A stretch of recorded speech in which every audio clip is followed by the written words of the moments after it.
Salam sejahtera bagi kita semua, saya Nur Fadil HM Raja, pembicara pertama Opening Government Tim Universitas Indonesia. Dewan Juri yang terhormat, Presiden Joko Widodo meminta evaluasi yang tegas atas kebijakan pembatasan kegiatan masyarakat, karena kebijakan ini terbukti tidak efektif untuk menekan laju penularan COVID-19 di Indonesia. Yang melatar belakangi adanya PKM ini adalah untuk menekan mobilisasi masyarakat, sehingga rantai penularan dapat diputuskan.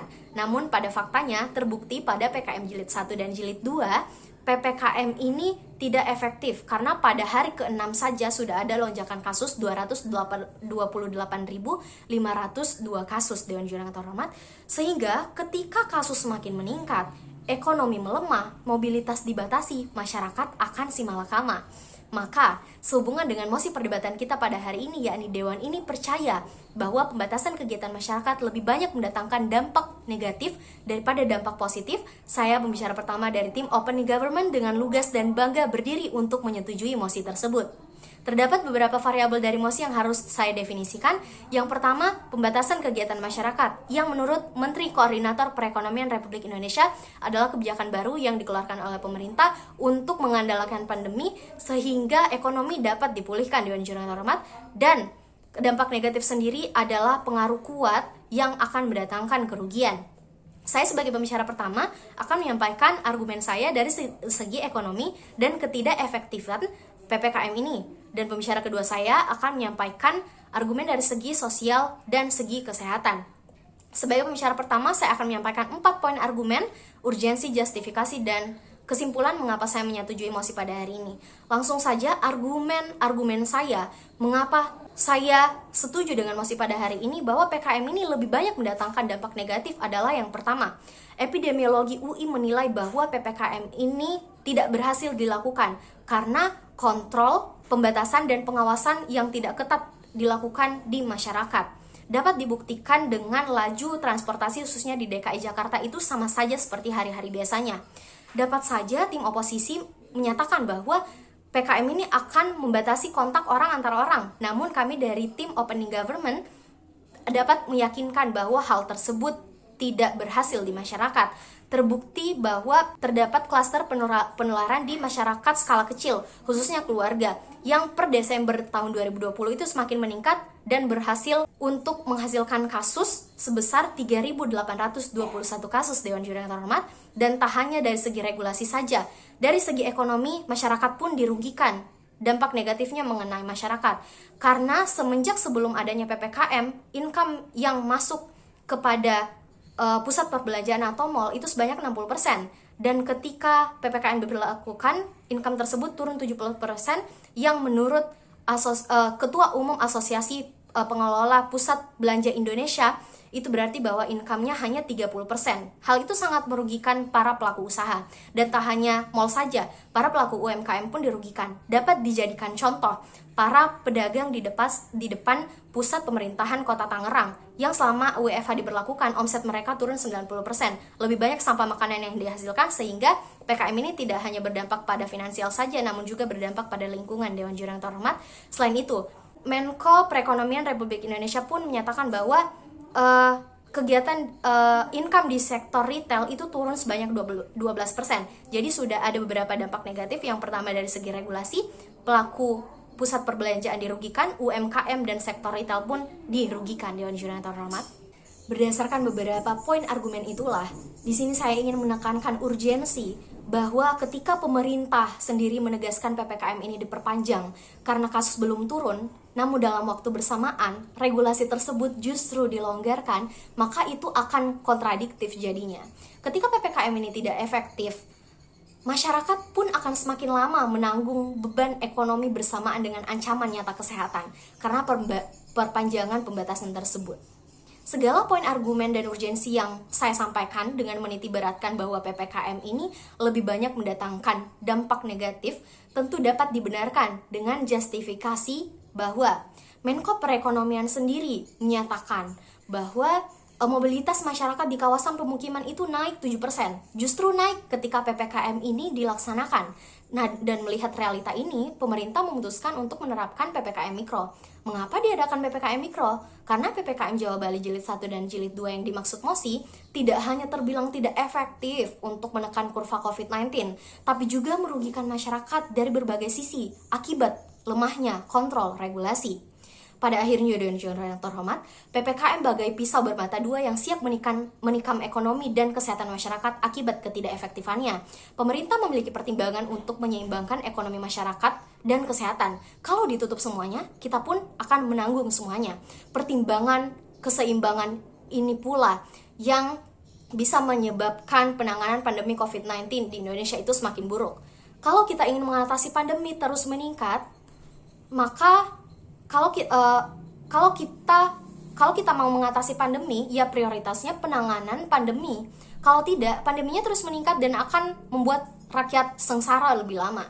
Saat ini dapat dilihat ya bahwa seluruh poin argumen sepanjang 11 bulan perjalanan pandemi COVID-19 di Indonesia, kita masih berada di kondisi kesengsaraan yang berkepanjangan akibat tidak ditetapkannya prioritas penanganan pandemi sebelum pemulihan ekonomi yang berimbas pula kepada masyarakat jangka panjang.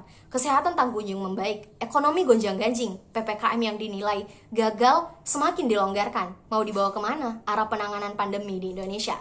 Berdasarkan seluruh paparan saya pada kesempatan kali ini, sekali lagi dengan lugas dan bangga kami tetap berdiri sebagai tim proposisi yang mendukung penuh MOSI pada hari ini, yakni PPKM lebih banyak mendatangkan dampak negatif dibandingkan dampak positif. Sekian dan terima kasih. Wassalamualaikum warahmatullahi wabarakatuh. Pemberlakuan pembatasan kegiatan masyarakat menuai kontroversi, sebab dalam beberapa minggu pelaksanaannya, tujuan diadakannya PPKM ini tidak kunjung tercapai. Problematika sosial dan kesehatan pun bermunculan, mengkonstruksi argumentasi bahwasanya pembatasan kegiatan masyarakat secara nyata membawa dampak negatif alih-alih dampak positif. Dewan Juri yang terhormat serta hadirin sekalian, saya Muhammad Rifai Hasbi yang bertindak sebagai Deputy Prime Minister dari tim Opening Government kembali mengajukan proposal untuk mosi kita pada kesempatan kali ini, yakni Dewan ini percaya bahwa pembatasan kegiatan masyarakat lebih banyak membawa dampak negatif daripada dampak positif. Dewan Juri yang terhormat serta hadirin sekalian, sebelum melangkah pada poin-poin argumentasi yang akan kami bangun, terlebih dahulu mari mengulas bahwa proposal tandingan yang diajukan oleh pembicara dari tim oposisi pembuka tidak mampu menumbangkan proposal utama yang telah diajukan oleh pembicara dari tim kami. Yang pertama, tim oposisi mengatakan bahwasanya PKM ini akan mampu untuk membatasi kontak individu dengan individu lain yang dapat mempersempit penyebaran COVID-19. Kami meyakini ini sebagai hal yang keliru karena berdasarkan ungkapan dari Kepala Dinas Perhubungan DKI Jakarta mengungkapkan adanya peningkatan mobilitas masyarakat selama penerapan kebijakan PKM ini sendiri.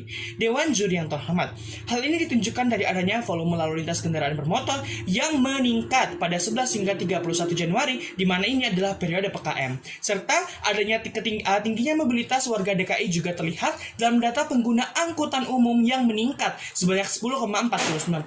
Dan dapat ditinjau kembali kontak antar individu seperti apa yang menjadi terbatas saat PPKM ketika faktanya Dewan Juri yang terhormat pengguna angkutan umum saja menjadi meningkat. Serta upaya untuk mempersempit penyebaran COVID-19 justru gagal akibat penerapan daripada PKM ini.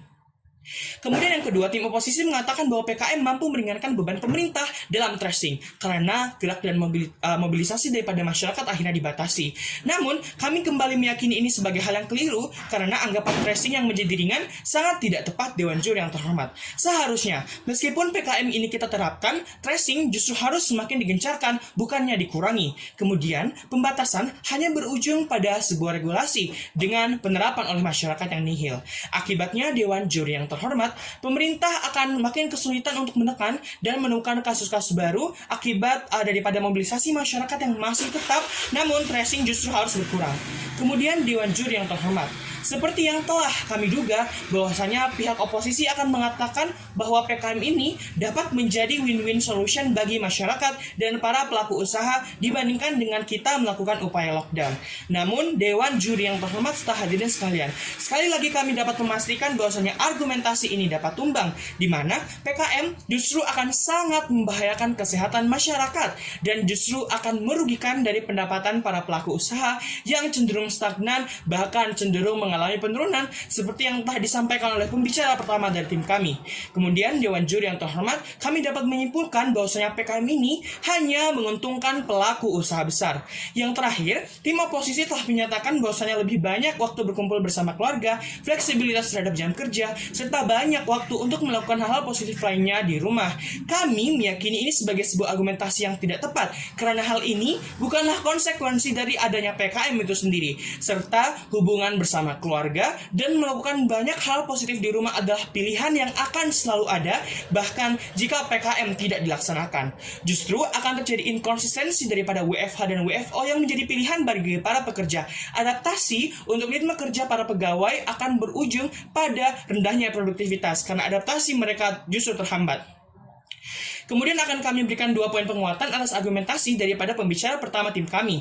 Yang pertama, bahwasanya pelaksanaan PKM ini tidak diikuti dengan adanya konsistensi dan adanya ketegasan dari pemerintah dalam pengawasannya. Dewan Juri yang terhormat, sanksi yang sudah ditetapkan pemerintah sejauh ini masih kurang efektif dalam memberikan efek jera maupun rasa takut kepada masyarakat. Kemudian Dewan Juri yang terhormat, kami pun sangat meyakini bahwasanya PKM ini hanya untuk memulihkan aktivitas ekonomi untuk waktu yang sesaat. Dan Dewan Juri yang terhormat, dalam jangka panjang, PKM ini justru hanya akan membuat kasus COVID-19 akan semakin tinggi. Dan Dewan Juri yang terhormat, perlu kita sadari bahwasanya pandemi COVID-19 masih belum kunjung usai.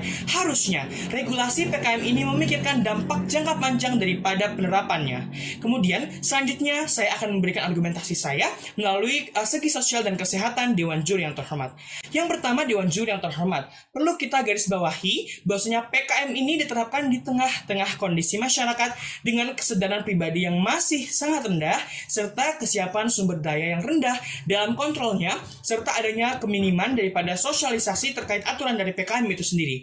Dewan Juri yang terhormat, perlu kita ketahui bersama berdasarkan data perubahan daripada juri bicara pemerintah untuk penanganan COVID-19 menunjukkan bahwasanya terdapat penurunan tingkat kepatuhan masyarakat terhadap protokol kesehatan. Saat ini Dewan Juri yang terhormat, tingkat kepatuhan masyarakat Indonesia hanya berada pada angka 59,20%, dan hal itu tidak cukup untuk membuat masyarakat Indonesia siap untuk PKM ini sendiri.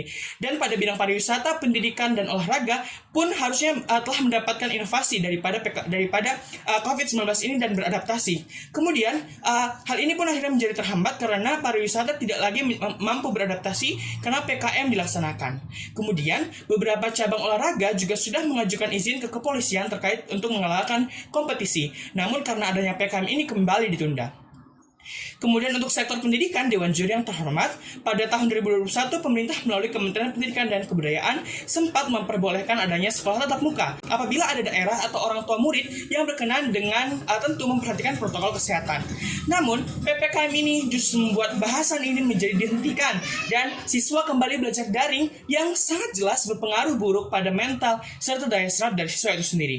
Argumentasi kami yang ketiga, Dewan Juri yang terhormat, bahwasanya PKM ini akan berdampak negatif bagi kesehatan masyarakat. Dewan Juri yang terhormat, PKM membuka peluang untuk pelonggaran terhadap regulasi sebelumnya, seperti pelonggaran jam operasional untuk tempat publik seperti mal, restoran, dan perkantoran. Dan pelonggaran ini kemudian akan menarik mobilitas, justru akan semakin meningkat Dewan Juri yang terhormat. Dan kami pun menyadari bahwasanya waktu daripada para masyarakat akan meningkat untuk berada di luar rumah dan jelas PKM ini akan membawa dampak negatif. Dalam hal ini, perekonomian tidak cukup untuk ditukarkan dengan kesehatan masyarakat secara umum. Oleh karena itu, Dewan Juri yang terhormat serta hadirin sekalian, berdasarkan argumentasi yang telah kami sebutkan sebelumnya, baik itu dari segi sosial dan dari segi kesehatan, kami menyadari bahwasanya pembatasan kegiatan masyarakat ini justru akan sangat merugikan masyarakat daripada dampak positif yang diberikan. Serta argumentasi daripada tim oposisi telah kami tumbangkan sepenuhnya. Oleh karena itu kami tetap pada kesetujuan kami dengan mosi kita hari ini. Terima kasih.